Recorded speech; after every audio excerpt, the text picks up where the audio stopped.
Chapter 9. The prophet Elijah summoned a man from the company of the prophets and said to him, Tuck your cloak into your belt. Take this flask of oil with you and go to Ramoth-Gilead. When you get there, look for Jehu, son of Jehoshaphat, the son of Nimshi. Go to him, get him away from his companions, and take him into an inner room. Then take the flask and pour the oil on his head and declare, This is what the Lord says, I anoint you king over Israel. Then open the door and run. Don't delay. So the young man, the prophet, went to Ramoth-Gilead. When he arrived, he found the army officers sitting together. I have a message for you, Commander, He said. For which of us? Asked Jehu. For you, Commander. He replied. Jehu got up and went into the house. Then the prophet poured the oil on Jehu's head and declared, This is what the Lord, the God of Israel, says. I anoint you king over the Lord's people Israel. You are to destroy the house of Ahab your master, and I will avenge the blood of my servants the prophets, and the blood of all the Lord's servants shed by Jezebel. The whole house of Ahab will perish. I will cut off from Ahab every last male in Israel, slave or free. I will make the house of Ahab like the house of Jeroboam, son of Nebat, and like the house of Baasha, son of Ahijah. As for Jezebel, dogs will devour her on the plot of ground at Jezreel, and no one will bury her. Then he opened the door and ran. When Jehu went out to his fellow officers, one of them asked him, Is everything all right? Why did this madman come to you? You know the man and the sort of things he says. Jehu replied. That's not true. They said. Tell us. Jehu said, Here is what he told me. This is what the Lord says. I anoint you king over Israel. They hurried and took their cloaks and spread them under him on the bare steps. Then they blew the trumpet and shouted, Jehu is king! So Jehu, son of Jehoshaphat, the son of Nimshi, conspired against Joram. Now Joram and all Israel had been defending Ramoth-Gilead against Hazael, king of Aram. But King Joram had returned to Jezreel to recover from the wounds the Arameans had inflicted on him in the battle with Hazael, king of Aram. Jehu said, If this is the way you feel, don't let anyone slip out of the city to go and tell the news in Jezreel. Then he got into his chariot and rode to Jezreel, because Joram was resting there, and Ahaziah king of Judah had gone down to see him. When the lookout standing on the tower in Jezreel saw Jehu's troops approaching, he called out, I see some troops coming. Get a horseman, Joram ordered. Send him to meet them and ask, Do you come in peace? The horseman rode off to meet Jehu and said, This is what the king says. Do you come in peace? What do you have to do with peace? Jehu replied. Fall in behind me. The lookout reported. The messenger has reached them, but he isn't coming back. So the king sent out a second horseman. When he came to them, he said, This is what the king says. Do you come in peace? Jehu replied. What do you have to do with peace? Fall in behind me. The lookout reported. He has reached them, but he isn't coming back either. The driving is like that of Jehu, son of Nimshi. He drives like a madman. Hitch up my chariot, Joram ordered. And when it was hitched up, Joram, king of Israel, and Ahaziah, king of Judah, rode out, each in his own chariot, to meet Jehu. They met him at the plot of ground that had belonged to Naboth the Jezreelite. When Joram saw Jehu, he asked, Have you come in peace, Jehu? How can there be peace? Jehu replied, As long as all the idolatry and witchcraft of your mother Jezebel abound. Joram turned about and fled, calling out to Ahaziah, Treachery, Ahaziah. Then Jehu drew his bow and shot Joram between the shoulders. The arrow pierced his heart, and he slumped down in his chariot. Jehu said to Bidkar, his chariot officer, Pick him up and throw him on the field that belonged to Naboth the Jezreelite. Remember how you and I were riding together in chariots behind Ahab his father, when the Lord made this prophecy about him. Yesterday I saw the blood of Naboth and the blood of his sons, declares the Lord, and I will surely make you pay for it on this plot of ground, declares the Lord. Now then, pick him up and throw him on that plot, in accordance with the word of the Lord. When Ahaziah, king of Judah, saw what had happened, he fled up the road to Beth-Hagan. Jehu chased him, shouting, Kill him too! They wounded him in his chariot on the way up to Gur, near Ibleam, but he escaped to Megiddo and died there. His servants took him by chariot to Jerusalem and buried him with his fathers in his tomb in the city of David. In the 11th year of Joram son of Ahab, Ahaziah had become king of Judah. Then Jehu went to Jezreel. When Jezebel heard about it, she painted her eyes, arranged her hair, and looked out of a window. As Jehu entered the gate, she asked, "Have you come in peace, Zimri, you murderer of your master?" He looked up at the window and called out, Who is on my side? Who? 2 or 3 eunuchs looked down at him. Throw her down, Jehu said. So they threw her down, and some of her blood spattered the wall and the horses as they trampled her underfoot. Jehu went in and ate and drank. Take care of that cursed woman, he said, and bury her, for she was a king's daughter. But when they went out to bury her, they found nothing except her skull, her feet, and her hands. They went back and told Jehu, who said, This is the word of the Lord that he spoke through his servant Elijah the Tishbite. On the plot of ground at Jezreel, dogs will devour Jezebel's flesh. Jezebel's body will be like refuse on the ground in the plot at Jezreel, so that no one will be able to say, This is Jezebel. Chapter 10.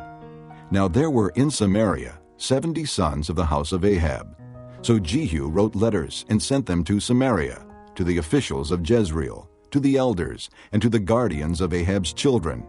He said, As soon as this letter reaches you, since your master's sons are with you and you have chariots and horses, a fortified city and weapons, choose the best and most worthy of your master's sons and set him on his father's throne. Then fight for your master's house. But they were terrified and said, If 2 kings could not resist him, how can we? So the palace administrator, the city governor, the elders, and the guardians sent this message to Jehu. We are your servants, and we will do anything you say. We will not appoint anyone as king. You do whatever you think best. Then Jehu wrote them a second letter, saying, If you are on my side and will obey me, take the heads of your master's sons and come to me in Jezreel by this time tomorrow.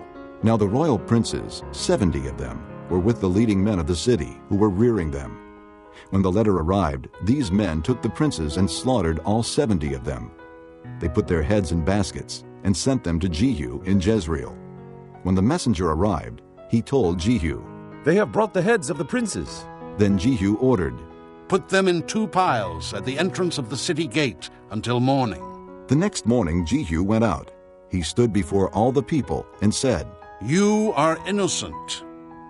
It was I who conspired against my master and killed him. But who killed all these? Know then that not a word the Lord has spoken against the house of Ahab will fail. The Lord has done what he promised through his servant Elijah. So Jehu killed everyone in Jezreel who remained of the house of Ahab, as well as all his chief men, his close friends, and his priests, leaving him no survivor. Jehu then set out and went toward Samaria. At Beth-Eked of the shepherds, he met some relatives of Ahaziah king of Judah and asked, Who are you? They said, We are relatives of Ahaziah, and we have come down to greet the families of the king and of the queen mother. Take them alive, he ordered. So they took them alive and slaughtered them by the well of Beth-Eked, 42 men. He left no survivor. After he left there, he came upon Jehonadab, son of Rechab, who was on his way to meet him. Jehu greeted him and said, Are you in accord with me, as I am with you? I am, Jehonadab answered. If so, said Jehu. give me your hand. So he did, and Jehu helped him up into the chariot. Jehu said, Come with me and see my zeal for the Lord. Then he had him ride along in his chariot. When Jehu came to Samaria, he killed all who were left there of Ahab's family. He destroyed them, according to the word of the Lord spoken to Elijah. Then Jehu brought all the people together and said to them, Ahab served Baal a little. Jehu will serve him much.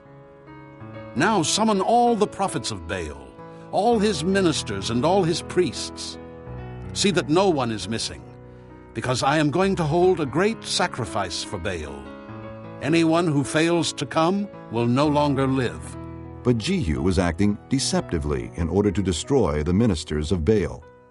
Jehu said, "Call an assembly in honor of Baal." So they proclaimed it. Then he sent word throughout Israel, and all the ministers of Baal came. Not one stayed away. They crowded into the temple of Baal until it was full from one end to the other. And Jehu said to the keeper of the wardrobe, "Bring robes for all the ministers of Baal." So he brought out robes for them. Then Jehu and Jehonadab, son of Rechab, went into the temple of Baal. Jehu said to the ministers of Baal, "Look around and see that no servants of the Lord are here with you, only ministers of Baal." So they went in to make sacrifices and burnt offerings. Now Jehu had posted 80 men outside with this warning: "If one of you lets any of the men I am placing in your hands escape, it will be your life for his life."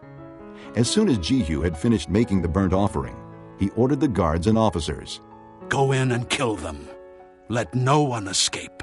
So they cut them down with the sword.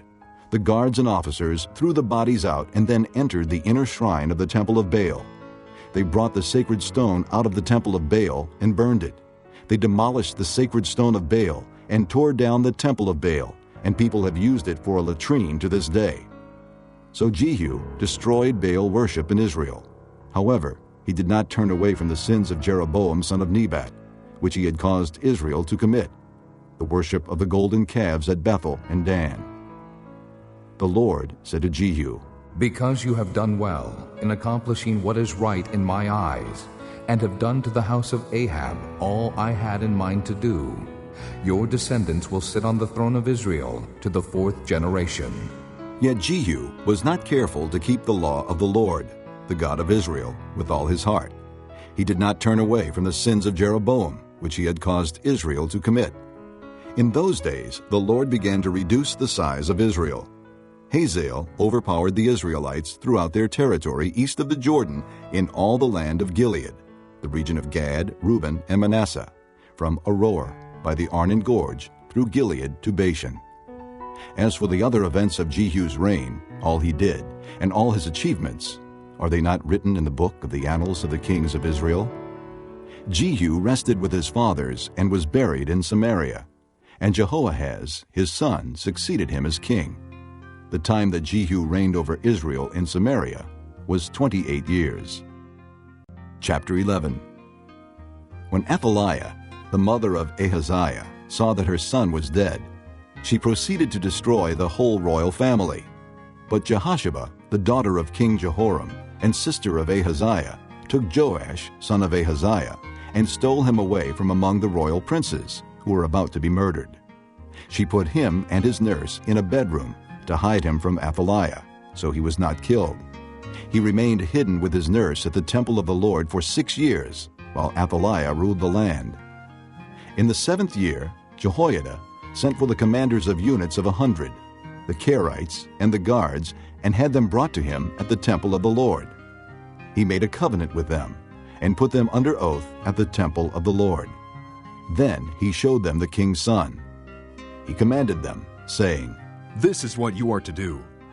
You who are in the 3 companies that are going on duty on the Sabbath, 1/3 of you guarding the royal palace, 1/3 at the Sword Gate, and 1/3 at the gate behind the guard, who take turns guarding the temple, and you who are in the other 2 companies that normally go off Sabbath duty, are all to guard the temple for the king. Station yourselves around the king, each man with his weapon in his hand. Anyone who approaches your ranks must be put to death. Stay close to the king wherever he goes.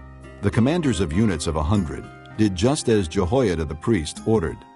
Each one took his men, those who were going on duty on the Sabbath and those who were going off duty, and came to Jehoiada the priest. Then he gave the commanders the spears and shields that had belonged to King David and that were in the temple of the Lord. The guards, each with his weapon in his hand, stationed themselves around the king, near the altar and the temple, from the south side to the north side of the temple. Jehoiada brought out the king's son and put the crown on him. He presented him with a copy of the covenant and proclaimed him king. They anointed him, and the people clapped their hands and shouted, "Long live the king!" When Athaliah heard the noise made by the guards and the people, She went to the people at the temple of the Lord. She looked, and there was the king, standing by the pillar, as the custom was. The officers and the trumpeters were beside the king, and all the people of the land were rejoicing and blowing trumpets. Then Athaliah tore her robes and called out, "Treason! Treason!"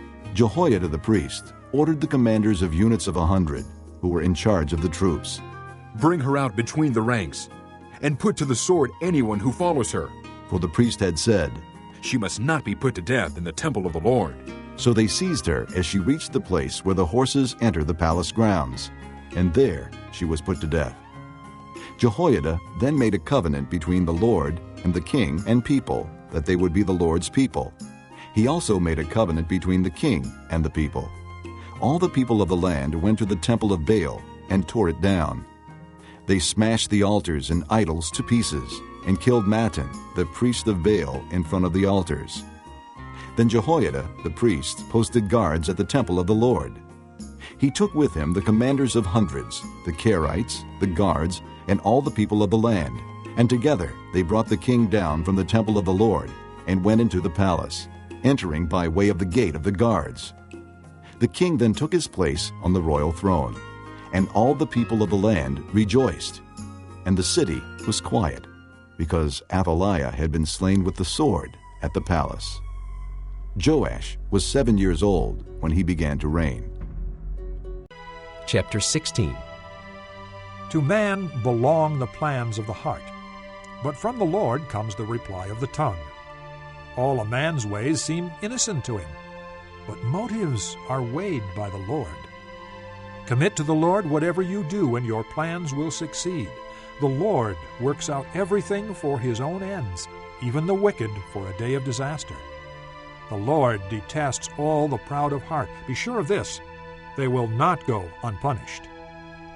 Through love and faithfulness, sin is atoned for. Through the fear of the Lord, a man avoids evil. When a man's ways are pleasing to the Lord, he makes even his enemies live at peace with him. Better a little with righteousness than much gain with injustice.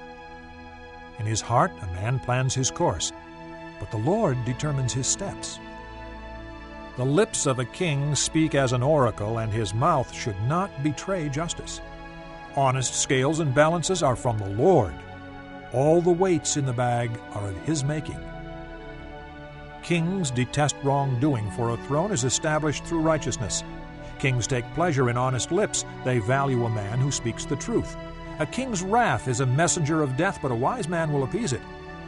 When a king's face brightens, it means life. His favor is like a rain cloud in spring.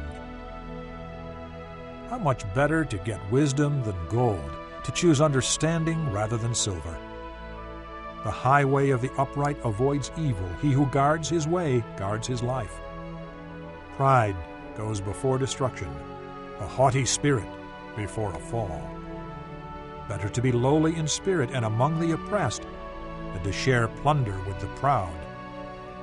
Whoever gives heed to instruction prospers, and blessed is he who trusts in the Lord. The wise in heart are called discerning, and pleasant words promote instruction. Understanding is a fountain of life to those who have it, but folly brings punishment to fools. A wise man's heart guides his mouth, and his lips promote instruction. Pleasant words are a honeycomb, sweet to the soul and healing to the bones. There is a way that seems right to a man, but in the end it leads to death. The laborer's appetite works for him, his hunger drives him on. The scoundrel plots evil, and his speech is like a scorching fire. A perverse man stirs up dissension, and a gossip separates close friends. A violent man entices his neighbor and leads him down a path that is not good. He who winks with his eye is plotting perversity. He who purses his lips is bent on evil.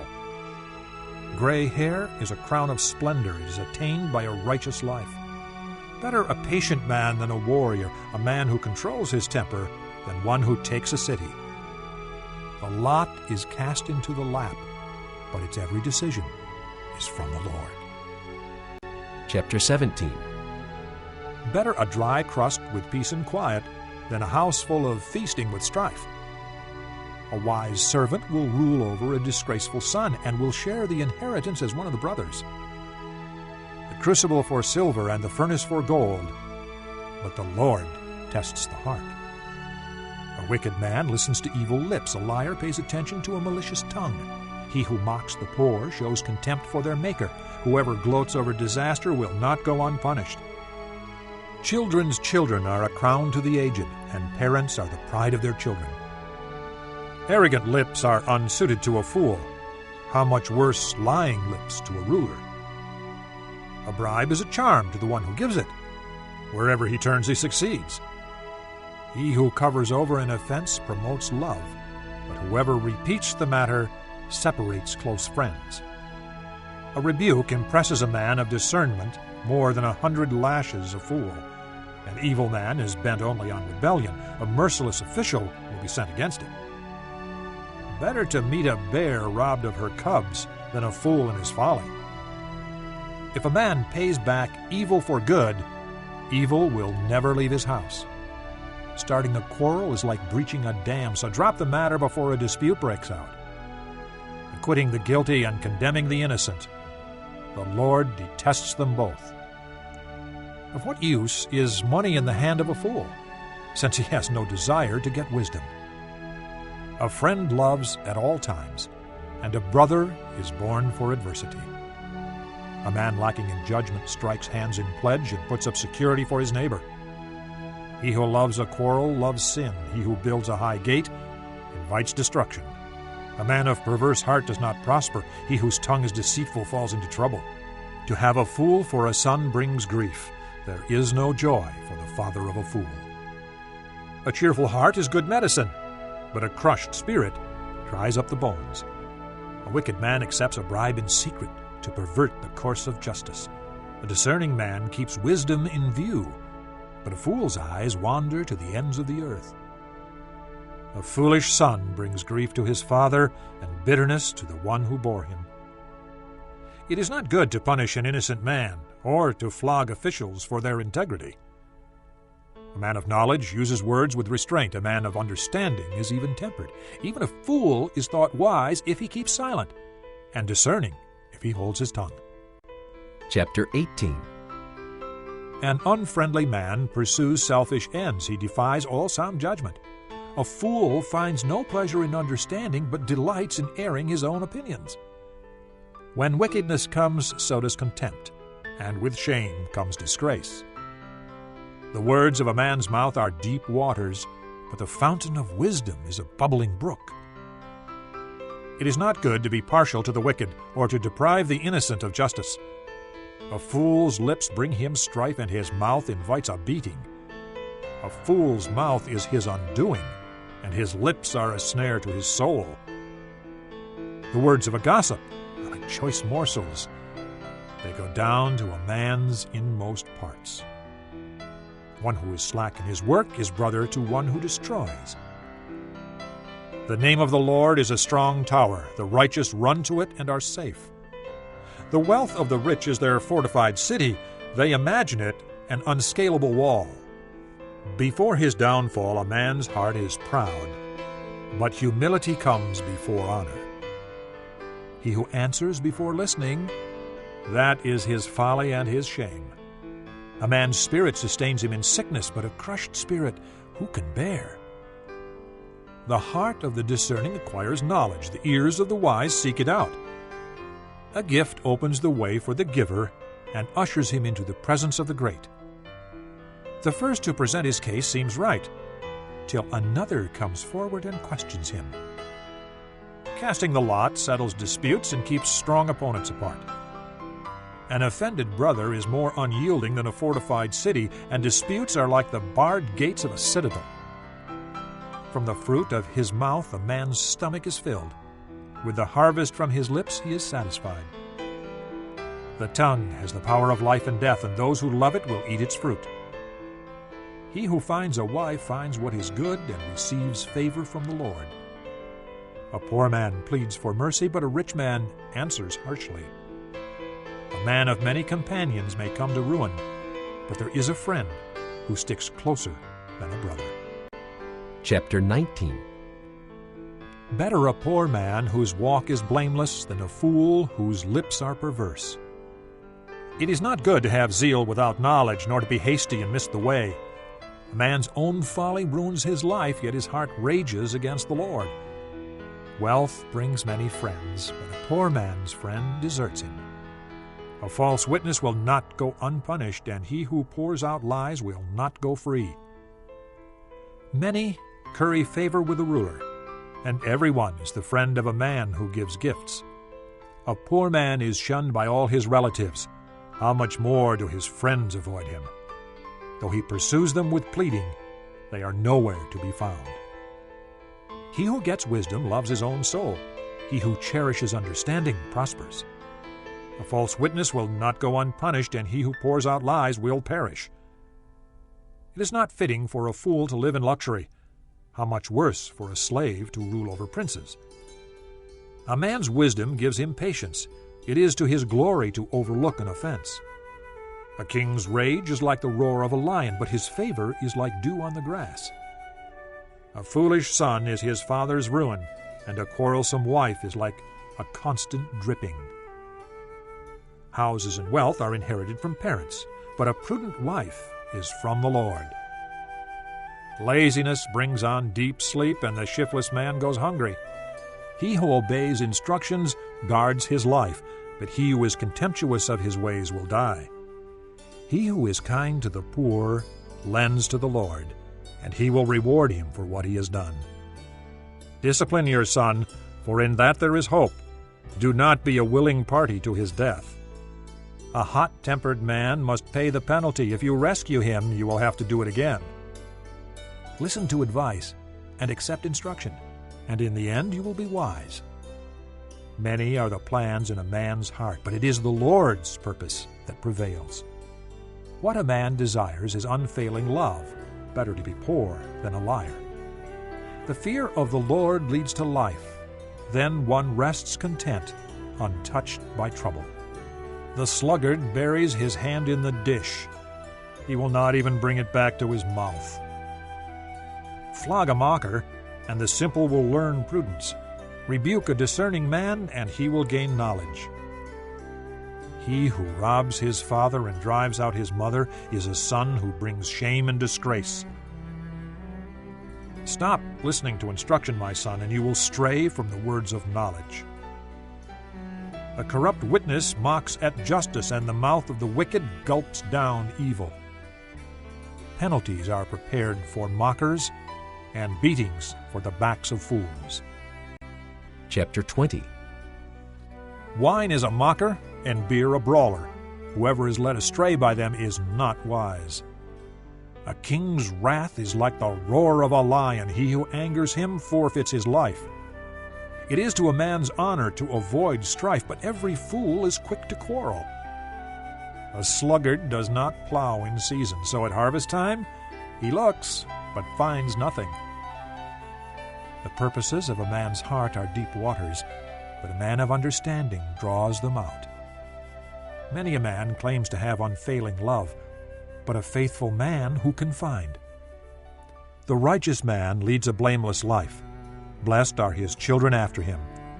When a king sits on his throne to judge, he winnows out all evil with his eyes. Who can say, I have kept my heart pure, I am clean and without sin?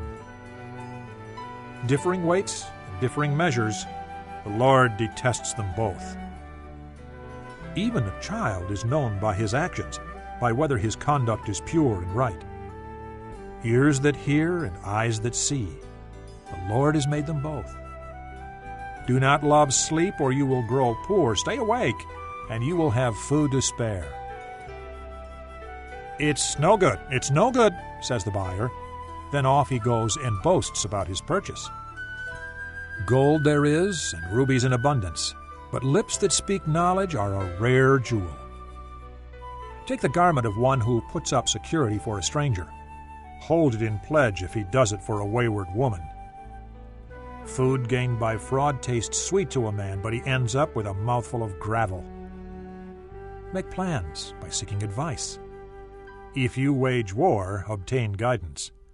A gossip betrays a confidence, so avoid a man who talks too much. If a man curses his father or mother, his lamp will be snuffed out in pitch darkness. An inheritance quickly gained at the beginning will not be blessed at the end. Do not say, "I'll pay you back for this wrong." Wait for the Lord, and He will deliver you. The Lord detests differing weights, and dishonest scales do not please Him. A man's steps are directed by the Lord. How then can anyone understand his own way? It is a trap for a man to dedicate something rashly and only later to consider his vows. A wise king winnows out the wicked. He drives the threshing wheel over them. The lamp of the Lord searches the spirit of a man. It searches out his inmost being. Love and faithfulness keep a king safe. Through love his throne is made secure. The glory of young men is their strength. Gray hair, the splendor of the old. Blows and wounds cleanse away evil, and beatings purge the inmost being.